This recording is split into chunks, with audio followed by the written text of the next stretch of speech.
नमस्कार, मैं दिव्या कंपोजिट विद्यालय पहरवापुर कक्षा 8 की मैं छात्रा हूँ। आज हम बात करने वाले हैं 4S जल संरक्षण के विषय में कि इसमें हम जानेंगे कि जल संरक्षण हम कैसे कर सकते हैं, जल को हम कैसे बचा सकते हैं, जो लोग जल को गंदा कर रहे हैं, उसमें कूड़ा फैला रहे हैं, उसको हम कैसे रोकेंगे। तो पहला नंबर है कि जो कारखानों से निकलने वाला गंदा पानी है नदियों और नदियों जाता है, तो इसको हम कैसे रोकेंगे।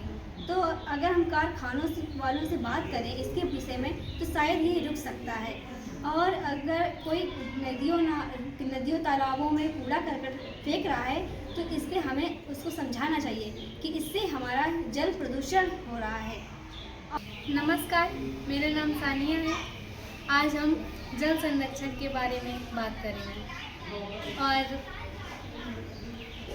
अगर कहीं पानी बह रहा है और टोटियाँ नहीं लगी हैं नल में हमें उनके घर वालों से बात करके नल में टोटियाँ लगवाना चाहिए। अगर वो लोग नहीं मान रहे हैं तो गांव के प्रधान से बताना चाहिए, और फिर वो लोग प्रधान भी अगर नहीं सुन रहे हैं तो हमें अपने टीचर से बताना चाहिए, और फिर हमारी समस्या का समाधान हो जाएगा। विकसित भारत बिल्डिस्तान के लिए जो आपकी टीम है बहुत बढ़िया काम कर रही है, अर्थात आप 4S पर काम कर रहे हैं।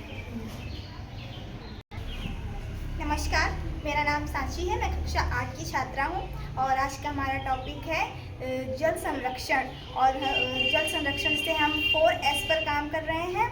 पहला है शुद्धता, दूसरा संरक्षण, तीसरा है समस्या समाधान और हमारा चौथा है संचय।